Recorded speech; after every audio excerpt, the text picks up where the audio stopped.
Good morning everyone. आज हम लोग जो स्टोरी पढ़ने जा रहे हैं उसका नाम है क्रिसमस गिफ्ट। क्रिसमस गिफ्ट वास्तव में एक हस्बैंड और वाइफ की स्टोरी है। इस लेसन में हमें ये पता चलेगा कि जो हस्बैंड और वाइफ है जिम और डेला, उन दोनों को क्रिसमस पे एक दूसरे को गिफ्ट देने के लिए किन किन परेशानियों का सामना करना पड़ता है। तो बच्चों, बिना देर किए हुए हम लोग अभी से स्टोरी को शुरू करते हैं। $1.87, $1 और 87 सेंट। $1 और 87 सेंट। तो बच्चों यहाँ पे डॉलर है ना, और जैसे अपने यहाँ हम बात करते हैं रुपया और पैसा, उसी सेंस में यहाँ पे डॉलर रुपये के सेंस में और सेंट पैसे के सेंस में यूज होता है। 3 times डेला काउंटेड 8। डेला 3 बार इसे काउंट करती है क्योंकि उसके पास जो कि केवल $1 और 87 सेंट्स है। $1.87। And the next day was Christmas. और अगले दिन जो होता है क्रिसमस होता है। फिर क्या होता है? For months Della had been saving every penny she could. She had been planning to buy some nice Christmas present for her husband, her Jim, whom she loved more than her life. महीनों से डेला पैसे इकट्ठा कर रही थी। महीनों से जो डेला थी पैसे इकट्ठा कर रही थी, एक एक पैसे जोड़ के इकट्ठा कर रही थी। She had been planning to buy some nice Christmas present. वो कुछ बहुत ही बेहतरीन सा क्रिसमस का उपहार खरीदना चाहती थी अपने पति के लिए। हर जिम, उसके पति का नाम था Jim. Whom she loved more than her life, जिसको वो अपने जान से भी ज़्यादा प्रेम करती थी। Gym earn only $20 a week। लेकिन जो जिम था उसकी तनख्वाह जो थी, सैलरी थी, बहुत कम थी। वो प्रति सप्ताह लगभग $20 ही कमा पाता था। Out of it $80 went for the rent of their flat, और जिसमें से $8 है ना, तो उसके कमरे के रेंट पे खर्च हो जाता था। With the remaining $12 the family could hardly make both ends. बच्चों, यहाँ पे मेक बोथ एंड्स मतलब होता है किसी तरीके से अपनी ज़रूरत को पूरा कर पाना। तो बचे हुए पैसे से वो किसी तरीके से परिवार की ज़रूरतों को पूरा करते थे। It was Christmas eve. बच्चों, यहाँ पे ईव मतलब होता है क्रिसमस ईव, मतलब क्रिसमस के एक दिन पहले, यानी कि 25 दिसंबर को जो हम क्रिसमस सेलिब्रेट करते हैं, तो 24 दिसंबर जो है हम उसको बोलेंगे Christmas eve. It was Christmas eve यानी कि क्रिसमस के एक दिन पहले की बात है। Poor Della didn't know how she could get a good present for Jim. बेचारी डेला को पता नहीं होता है कि वो जिम के लिए कैसे एक बहुत ही बेहतरीन उपहार खरीदे। She flopped down on the little couch and began to cry. वो छोटे से जो उसकी couch पे नीचे बैठ जाती है और रोने लगती है। Then suddenly she got up and stood before the mirror. तब अचानक से वो खड़ी होती है और आईने के सामने जाती है। आईने के सामने जाती है। Then what happens? A brilliant sign came in her eyes. उसके बाद उसकी आंखों में एक अजीब सी चमक दिखती है। She pulled down her hair and let it fall to its full length. वो क्या करती है? अपने बालों को जो कि खोल देती है और इसे नीचे लटकने देती है। The family had 2 positions. उनका जो परिवार था उनके पास 2 पोजीशन थे। उनका 2 चीज़ मतलब कि पुश्तैनी कह सकते हैं। The family had 2 positions. Position मतलब होता है अधिकार। उनके पास जो कुछ भी था 2 चीज़ें थी। In which both Jim and Della took great pride, जिसमें जिम को और डेला को दोनों को बड़ा गर्व महसूस होता था। One was Jim's gold watch. एक थी जिम की सोने की घड़ी। That had been his father and his grandfather. जो घड़ी उसके दादाजी ने उसके पापा को दिया था और उसके पापा ने जिम को दिया था। The other was Della's hair. और जो दूसरा चीज़ था वो डेला के बाल थे। तो बच्चों, डेला के जो बाल थे काफ़ी लंबे थे, है ना, आप उसको देख पा रहे होंगे। It reached below her knees and looked like a rippling cascade of brown water. ये बिल्कुल जो है कि घुटनों से नीचे तक लंबे थे, उसके जो बाल थे घुटनों से नीचे तक लंबे थे। जब वो बालों को खोलती थी तो ऐसा लगता है कि छोटी छोटी जो धाराएं होती हैं झील की, नदी की छोटी छोटी धाराएं जो बहती हैं ना, ऐसा लगता था कि छोटी छोटी धाराएं बहना शुरू हो गई हैं। Quickly Della did her hair up again and ran down the stairs, है ना। बहुत तेज़ी से फिर क्या करती है, डेला अपने बालों को बांधती है और सीढ़ियों से नीचे भागती है। Very soon she reached the market and where she stopped the sign read. बहुत ही जल्द वो बाज़ार में पहुंच जाती है और बाज़ार में जाकर के एक दुकान के सामने खड़ी होती है। उस दुकान पे बोर्ड लगा रहता है hair goods of all kinds, hair goods of all kind. तो बच्चों देखिए उसके बाद क्या होता है।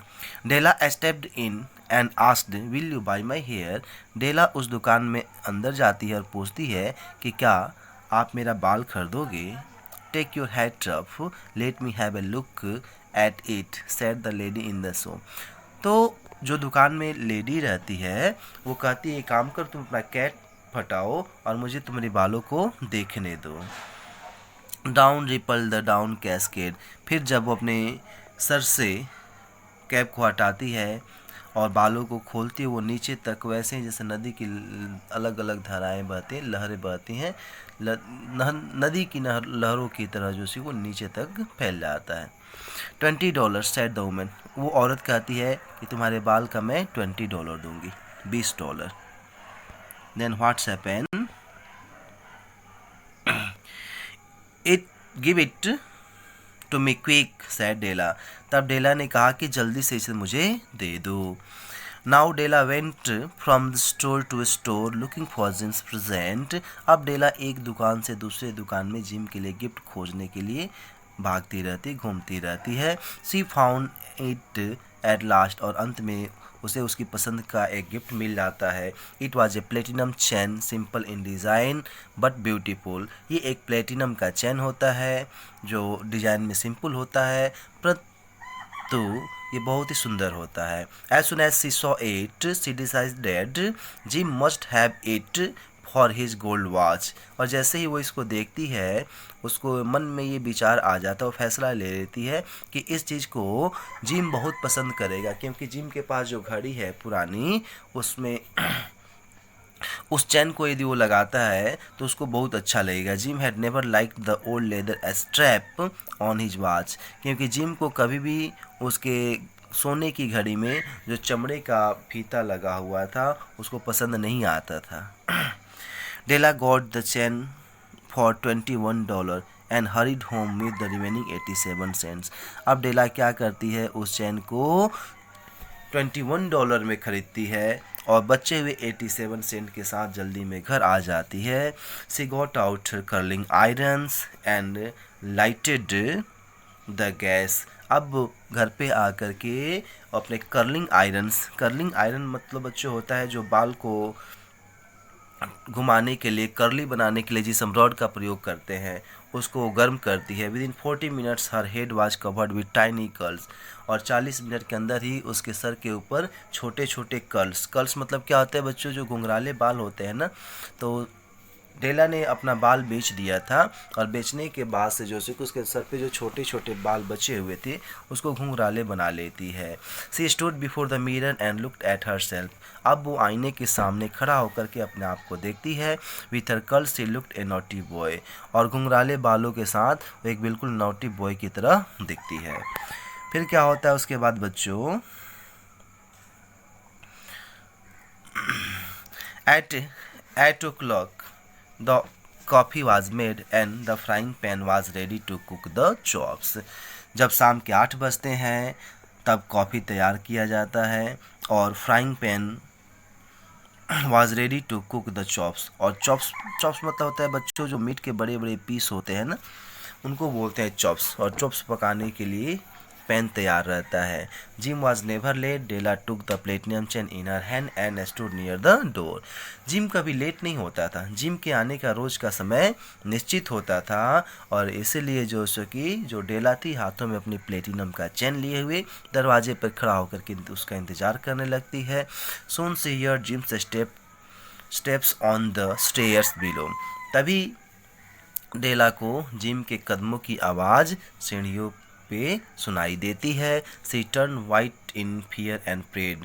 वो डर से जो है कि सफ़ेद पड़ जाती है और भगवान से प्रार्थना करती है, please God make him think I am still pretty. भगवान ऐसा करो कि मुझे देख करके जिम बुरा ना माने, गुस्सा ना हो और वो सोचे कि मैं अभी बिना बालों के भी सुंदर दिखती हूँ।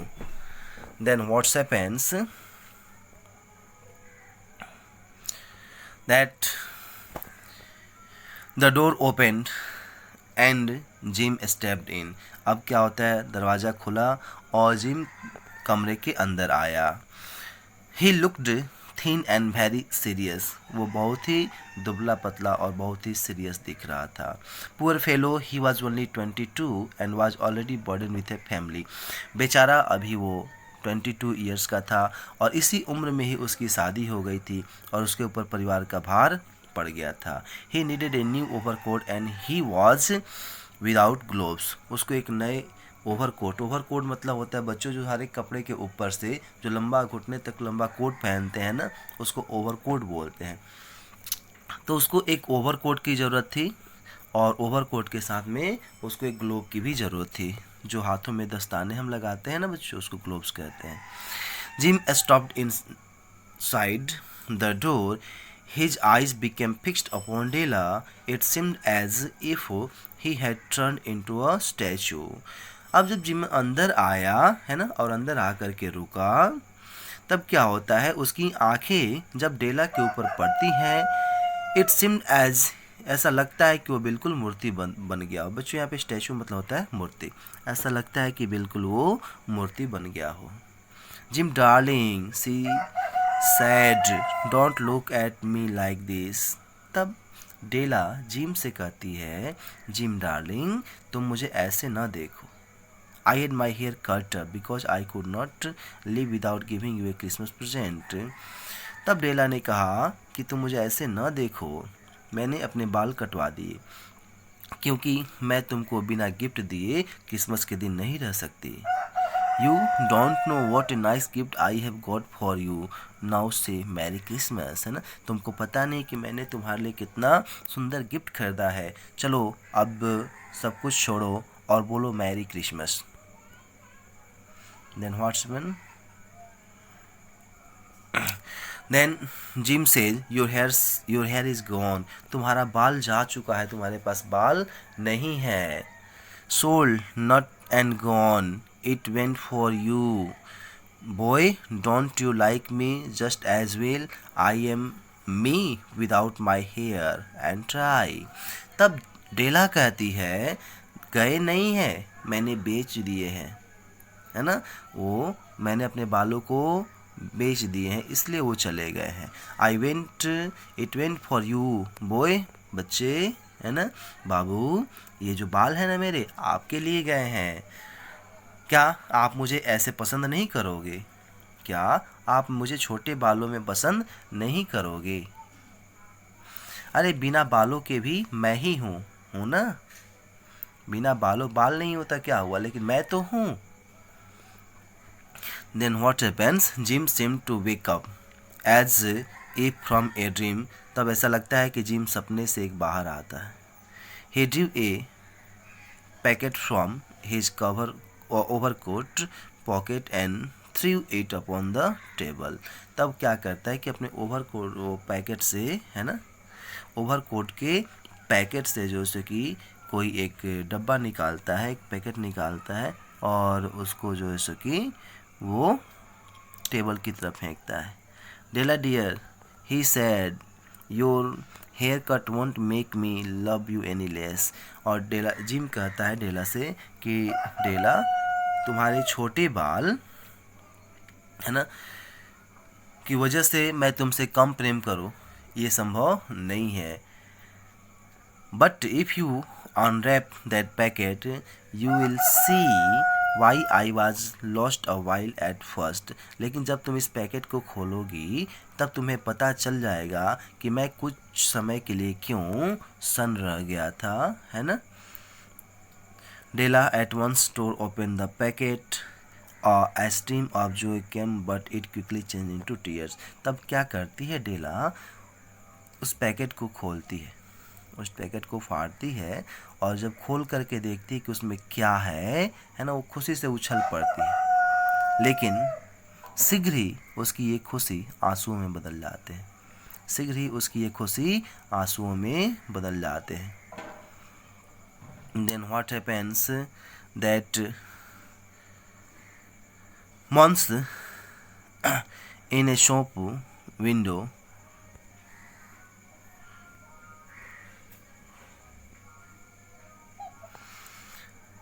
then what happens for there lay a set of combs which Della had whispered for many months in a shop window. उस पैकेट के अंदर एक सेट कॉम्स था. बच्चों, कॉम मतलब होता है कंघी. यहाँ पे कॉम मतलब क्या होता है, कंघी होता है. उस पैकेट के अंदर क्या था, कॉम्स थे, कंघी थी, है ना. Which Della had worshipped for many months in a shop window. जिसको डेला जब भी मार्केट जाती थी ना तो एक दुकान में खिड़कियों से देख करके विश किया करती थी, काश ये कॉम मेरे पास होता, काश ऐसा कंघी मेरे पास होता. They were expensive combs she knew. उसे पता था कि वो जो कॉम्स थे बहुत ही महंगी थी. Her heart had always longed for them. और उसका दिल हमेशा उसके लिए धड़कता रहता, हमेशा चाहती थी उन कॉम्स को लेना. But with no hope of possession, है ना. लेकिन उसको मिलने का कोई उम्मीद नहीं था. And now they were hers. लेकिन अब वे कंघी, वे कॉम्स जिसको डेला पसंद करते, जिसको खरीदना चाहती थी, आज उसके अपने थे. But the tresses that should have adorned them were gone. लेकिन उस कंघी से जो चीज़ सजाना था, जो उसको अपने बालों का जोड़ा बनाना था, है ना, अब वो उसके बाल ही नहीं थे. कंघी तो थी लेकिन अब उसके बाल उसके पास नहीं थे. उसके बाद क्या होता है बच्चों, हम लोग आगे बढ़ते हैं. तो स्टूडेंट्स, उसके बाद क्या होता है कि Della kiss the combs, a smile through her tears and said my hairs grows so fast Jim.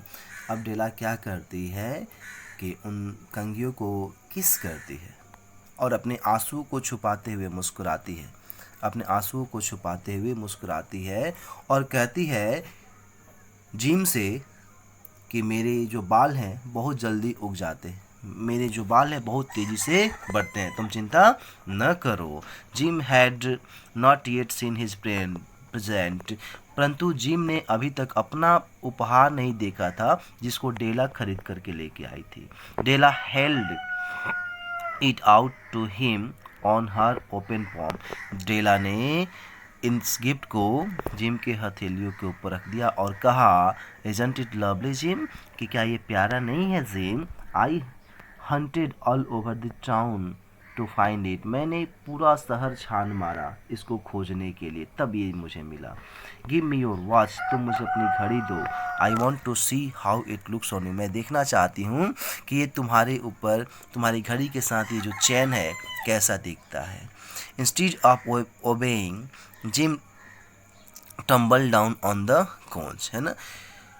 अब जैसे कि अपनी घड़ी डेला को देने के बदले, उसकी बात को मानने के बदले, जिम अब जैसे कि कोच के ऊपर बैठ जाता है. He smile a little and said. अब वो थोड़ा सा मुस्कुराता है और कहता है, Della let's put our Christmas present away for a while. Della, एक काम करो, अब हम लोग अपने अपने इस क्रिसमस प्रेजेंट को कुछ देर के लिए बगल में रख देते हैं. They are too nice to use just at present, है ना. They are too nice to use just at present. I sold the watch to get money for your thumbs. तब जिम कहता है कि अभी वे लोग उनका जो हमारे गिफ्ट है उसको यूज करने के लिए वो लोग अच्छे हैं, है ना। लेकिन मैंने क्या किया है, I sold the watch to get money for your comb, है ना। मेरे पास पैसे नहीं थे और इसीलिए तुम्हारे लिए कंघी खरीदने के लिए मैंने अपनी घड़ी को बेच दी। And now will you put the chops on, अब क्या बताओ, क्या तुम चॉप्स तैयार करोगी, है ना, यानी कि तुम मीट जो है उसको तैयार करोगी। और ऐसे जो होता है ना कि बहुत ही ट्रेजिक एंड होता है इन इस स्टोरी का। आपने यहाँ पे देखा बच्चों कि जिम और डेला एक दूसरे से काफ़ी प्रेम करते हैं। क्रिसमस के एक दिन पहले वे दोनों एक दूसरे को उपहार देना चाहते हैं, परंतु उसके लिए उनके पास पैसे नहीं होते हैं। डेला जो जिम से बहुत प्रेम करती है, जिम को उपहार देने के लिए अपने बाल को बेच देती है, अपने उन सुंदर सुंदर बालों को, लंबे लंबे बालों को बेच देती है और जिम के लिए वो खूब सुंदर सा उसके घड़ी में लगाने के लिए चेन खरीद के देती है। और जिम के पास ही पैसे नहीं होते हैं तो इसीलिए वो अपनी पुश्तैनी घड़ी को, जो उनके दादा परदादा की निशानी थी, वो बेच देता है और डेला को उपहार में कंघियाँ ला करके देता है। अजीब सी यहाँ पे हमें एक विचित्र दृश्य देखने को मिलता है कि अब उनके पास कंघी है तो बाल नहीं है और चैन है तो घड़ी नहीं है, और इस प्रकार से इस कहानी का अंत होता है। ओके स्टूडेंट्स, अगले वीडियो में हम लोग इस चैप्टर का क्वेश्चन आंसर करेंगे। तब तक के लिए बाय एंड टेक केयर।